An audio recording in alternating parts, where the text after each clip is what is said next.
There are moments in sports that make you freeze, and this is one of them. There are specific, fleeting moments in the world of professional sports that defy logic and explanation. Moments where you can't quite put into words why they resonate so deeply within your soul. It isn't about the final score flashing on the digital board. It isn't about breaking a long-standing record or hoisting a trophy. Instead, it's about a singular event that occurs on the field of play which forces you to remember exactly why you fell in love with sports in the first place. Imagine Berlin. It was a seemingly ordinary afternoon at a standard tennis tournament. The sun was out, the air was crisp, and the fans in the stands were settling in for what they assumed would be just another day of professional competition. No one in the audience that day had any inkling that they were about to witness a moment that would soon catch fire and spread across every corner of the internet. A story that would be recounted in locker rooms and living rooms across the globe. But it happened. And the truth is, if you only watch the viral 30-second clip without the surrounding context, you miss the entire emotional architecture that makes that moment truly significant. That is precisely why I want to narrate this story to you from the very beginning, detailing every nuance and every quiet beat. You see, this moment didn't simply materialize out of thin air or happen by chance. It was meticulously constructed by everything that preceded it, by the character of the person standing in the center of that court, by the grueling journey she took to get there, and by the fundamental way she chose to live and compete long before a single spectator in Berlin could even correctly pronounce her name. To truly grasp why those few seconds had the undeniable power to shift the temperature of an entire stadium, you must understand who she was before the bright lights found her that afternoon. Her name is Alex Eala, a young talent hailing from Manila, Philippines. If you hadn't heard of her until that day, you weren't alone. But that was about to change forever. If you want to follow more stories like this, moments where tennis transcends the scoreboard and touches something fundamentally human, make sure to subscribe to Pro Tennis 360. We tell the stories that the highlight reels usually leave on the cutting room floor. She didn't enter the court like someone carrying the weight of a big moment. Berlin on a Wednesday afternoon usually carries a specific kind of rhythm. The stands were decently filled, yet there was no palpable sense of high-stakes drama or electricity in the air. People were casually sipping their drinks, checking their watches, and finding their seats, expecting a solid match, but nothing transformative. The commentators were filling the airtime with statistics and safe predictions, having not yet sensed anything extraordinary on the horizon. The crowd was relaxed, polite, but not yet emotionally invested. Then, the young woman emerged from the player tunnel. What was immediately striking was that she didn't walk onto the court as if she were carrying the immense burden of a career-defining moment. She simply walked in, racket bag over her shoulder, ready to do the work she had trained for. This was the first detail that caught the eyes of the seasoned observers, even if they couldn't quite articulate why her presence felt different. She didn't engage in the performative displays of confidence that many young athletes use to mask their nerves. There was no excessive bouncing, no dramatic shadow swings for the cameras. Her warm-up routine was a masterclass in quiet, disciplined purpose. Every forehand was placed with clinical intent. Her backhand was sharp, compact, and devoid of wasted motion. Her serve followed a rhythmic, almost meditative pattern. Nothing about her movements felt forced or rushed. She carried the aura of someone who had already navigated the most difficult challenges in private, someone for whom the actual match was simply the final step of execution.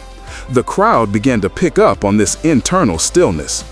You could see people leaning forward just an inch more, drawn in by a magnetic quality that was neither cold nor distant, but rather characterized by total self-possession. It was the kind of unannounced presence that professional veterans often spend a decade trying to cultivate, yet Alex was wearing it naturally from the very first second she stepped onto the clay. She knew exactly where she was, what she was capable of, and precisely what she had come to Berlin to achieve. She walked that path alone, city after city, through practice sessions no one saw. If you weren't a die-hard tennis aficionado before that specific afternoon in Germany, the name Alex Eala might have been completely new to you. She was a young prospect from the Philippines, a country not traditionally known as a global tennis powerhouse, and she had been navigating the grueling international circuit in a way that characterizes most professional journeys, in total anonymity. Her rise wasn't fueled by sudden media hype, but by the silent, repetitive grind on practice courts where the cameras never venture. Her life consisted of early mornings in cold gyms and late nights in hotel rooms, meticulously reviewing match footage until her eyes blurred. It was a life of city after city, airport after airport, moving from the grueling grind of qualifying rounds to the pressure of the main draw. She won matches that were never reported in the major papers, and she suffered losses that she had to process in complete isolation. That is the reality of the path she chose, a path with no shortcuts, no easy exits, and no guarantees of success. However, for those who had been paying close attention to her development, it was clear that she possessed something far more valuable than just technical skill. While many players her age have flashy strokes and high-speed serves, Alex possessed a rare internal maturity that seemed out of sync with her years. She had a composure that felt baked in, a type of psychological stability that usually only emerges after a decade of being broken down and rebuilding yourself. You could sense this resilience in her eyes, though it was difficult to put a label on it. It wasn't her ranking or the prestige of the Berlin tournament that prepared her for the viral moment that was coming. It was the result of a person who had spent years quietly building her character in the shadows, ensuring that when the light finally hit her, she wouldn't have to try to be great. She would simply be who she had already become. The mistake happened, and that wasn't the moment, but her reaction was. The opening set commenced with an intensity that immediately validated the crowd's growing curiosity. The match was tight from the very first serve, a high-level tactical battle where both players were constantly probing for weaknesses and testing each other's defensive limits. The rallies were long, physical, and breathless, with momentum swinging like a pendulum on every breakpoint. This was professional tennis at its most demanding. Chess played at 100 miles per hour, and Alex was fully submerged in the flow of the contest. Then it happened. A mistake.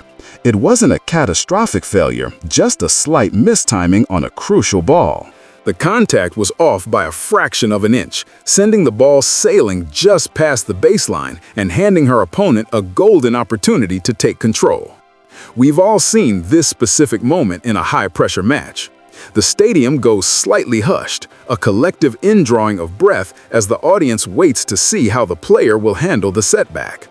This is the crossroads where matches are often won or lost, not on the error itself, but on the psychological fallout that follows. What Alex did next was remarkable specifically because it was so understated. She didn't scream in frustration. She didn't slam her racket against the court in a display of televised ego.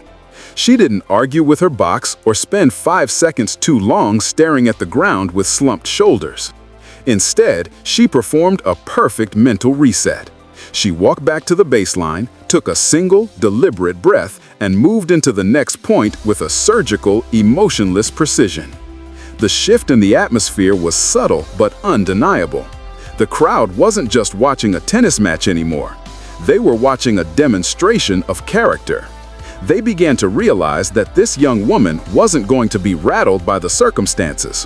While the match continued to ebb and flow, the audience remained tethered to her every move, unaware that the defining moment of the day would have nothing to do with a winning shot or a dramatic tiebreak, but something much smaller and infinitely more significant. Changeover. When everyone looked away, she looked directly at someone. For the casual viewer, the changeover in a tennis match is essentially dead air, a brief gap in the action where the narrative pauses. It's the time when the players sit down on their benches, towel off, take a few swigs of water, and try to lower their heart rates. It is a period where the audience instinctively disconnect. People reach for their phones to check their notifications, they stretch their legs, or they finish the snacks they bought at the concession stand. It is a transition period, entirely routine and largely invisible. On this particular day in Berlin, Alex sat down for a standard changeover. She wiped the sweat from her forehead and took a sip from her bottle, looking like any other athlete in the middle of a battle. Then a ball kid approached her. He was a young German boy, perhaps no older than 12 or 13, performing his duties with the same quiet efficiency that ball kids display at every professional tournament from London to New York. In the hierarchy of professional sports, these kids are often treated as part of the scenery, essential, functional, and omnipresent, yet almost never truly acknowledged. They are designed to be invisible. They move quickly, stay out of the sight lines, provide towels and balls on command, and then retreat into the background. Most players, caught in the tunnel vision of competition, offer nothing more than a mechanical nod or a hurried thanks. But as the boy approached Alex during that quiet pause, she did something different. She didn't just take the towel. She stopped. She looked at him, not a fleeting glance, but a moment of genuine eye contact. And then she spoke to him. It wasn't in English, and it wasn't in her native Filipino. She spoke to him in clear, fluent German. It wasn't a rehearsed line or a calculated PR move. It was a direct, natural interaction, as if speaking the language of the person standing in front of her was the most instinctive and human thing she could do in that high-pressure environment. The boy stood still for a fraction of a second, and that smile was everything. The young ball kid froze for a fraction of a second. It was that unmistakable physical stall that happens when someone's reality is suddenly interrupted by something unexpected and kind. You could see the gears turning as he realized that the professional athlete he was assisting, the person everyone was there to watch, had just addressed him directly in his own tongue. And then he smiled. It wasn't the kind of polite, forced smile a child gives an adult when they aren't sure how to respond. It was a radiant, genuine beam that seemed to start from deep within and wash over his whole face. It was the look of a person who had been seen in a moment when they expected to be invisible. The people sitting in the front rows heard the exchange first, and a ripple of reaction began to move through the stands like a wave. Heads started turning. Spectators began whispering to one another, leaning over to ask their neighbors if they had heard correctly. Phones were suddenly hoisted into the air as the crowd realized they were witnessing something rare. And then the stadium erupted. It wasn't the standard applause you hear for a well-placed ace. It was a raw, visceral sound of communal surprise and warmth. There were audible gasps of, "Did you see that?" and "Did that just happen?" Because the audience understood that they hadn't just seen a great tennis player, they had seen a great human being. The energy of the moment was so powerful it felt like it had its own weight. Alex herself looked slightly taken aback by the roar of the crowd. It was as if she hadn't anticipated that a simple act of common courtesy would strike such a profound chord. But that was exactly why it was so effective. Had there been any hint of performative ego or playing for the cameras, the audience would have sensed the inauthenticity. Because it was a quiet, private impulse made public, it carried an emotional weight that a highlight reel winner could never hope to achieve. 30 seconds were enough to change the temperature of an entire stadium. 30 seconds. That was the total duration of the interaction, yet it was more than enough time to fundamentally alter the molecular structure of the entire event. When the match resumed after that changeover, the atmosphere in Berlin had been completely transformed. The spectators weren't just passive observers anymore. They were active participants in Alex's journey. They were emotionally invested in her success in a way that bypassed the statistics of the match. From that point on, every point Alex won was greeted with a thunderous roar of genuine conviction. It wasn't just appreciation for her technical prowess, it was a collective desire to see this specific person succeed. When she painted the line with a forehand, the reaction was instantaneous and deafening. When she dug deep to return a difficult backhand, the stadium surged with an energy that felt more like a championship final than an early round match. For those who haven't played sports at a professional level, it's hard to describe how that kind of energy affects an athlete. It isn't just noise, it's fuel. It settles the nerves, sharpens the focus, and makes the pressure feel like a privilege rather than a burden. It makes your feet feel lighter and your decisions feel clearer. Alex didn't just have fans in the stands that day. She had a small army of people who were willing her toward the finish line. She had earned the support of an entire stadium, not because she was a local hero or a global superstar, but because she had chosen to treat another person with dignity when she had absolutely no obligation to do so. In those 30 seconds, she had turned a stadium of strangers into a community, all through the simple, powerful act of being human in a world that often demands we be machines. Steffi Graf was sitting still in the stands, and that is all you need to know. As the match progressed toward its climax, the tension continued to mount. The level of play remained incredibly high, with both athletes pushing their physical limits in long, punishing rallies that saw them sprinting from corner to corner. At one particularly high-stakes moment, Alex committed a double fault, a mistake that could have easily derailed her momentum. The level of play went into that specific type of agonizing silence that occurs when the crowd favorite falters. It was a silence you could feel in your teeth, a heavy, expectant quiet. Alex felt it too. For a split second, you could see a slight slump in her posture, a flicker of doubt. But true to the character she had displayed all day, she didn't let the moment swallow her. She went back to her routine, slowed down her serve, and took the next point with a deliberate, calculated intensity. She didn't try to win the whole match on the next ball. She just focused on the next shot.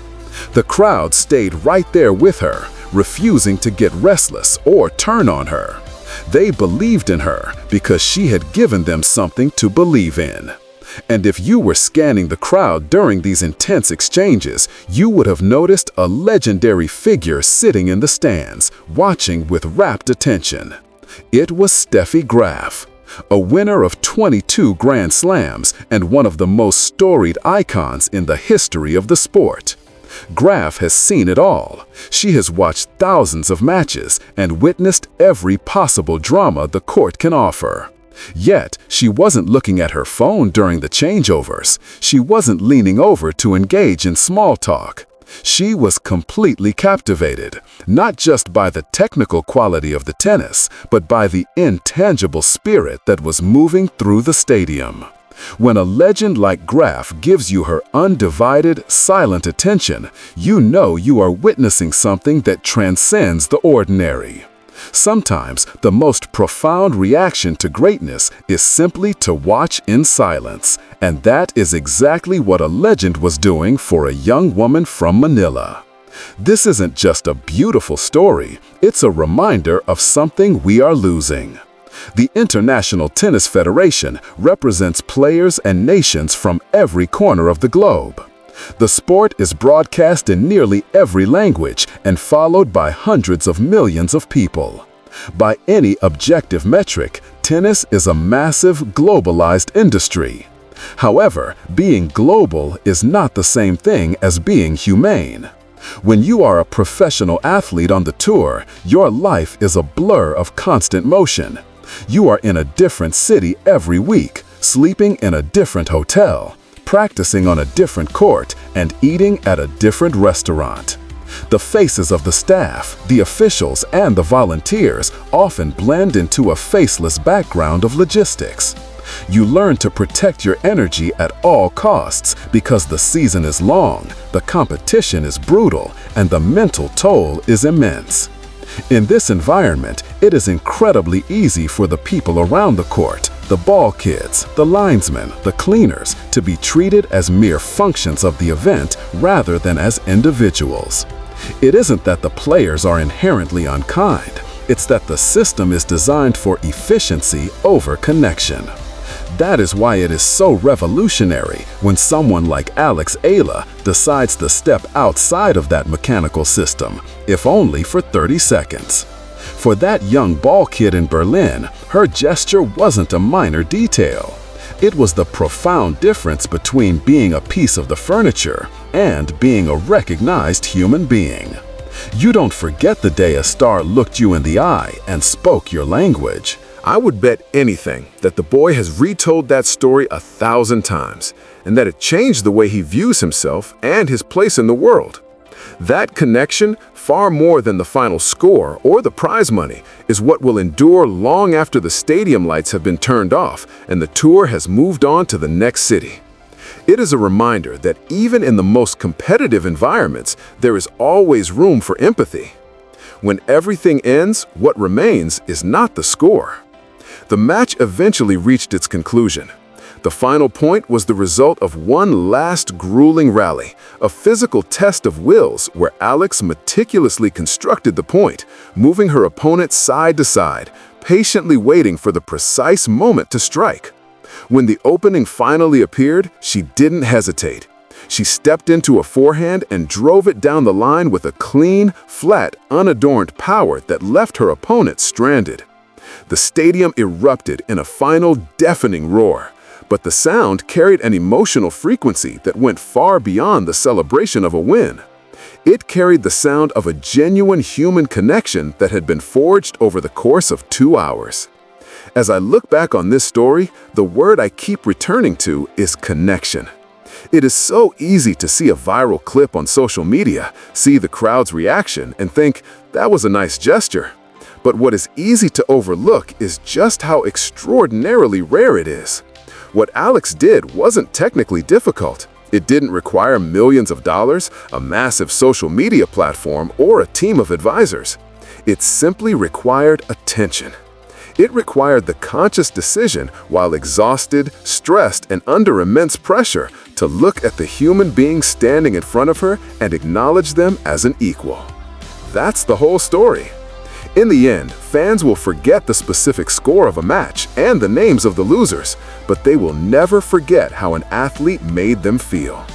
Alex made an entire stadium feel seen, valued, and connected. She reminded us that the human beings playing the sport are always more important than the numbers on the scoreboard. This is exactly the kind of story we are dedicated to telling here at Pro Tennis 360. We look past the highlights and the trophies to find the heart of the game. If you believe that sports should be more than just winning, subscribe and join us for the journey.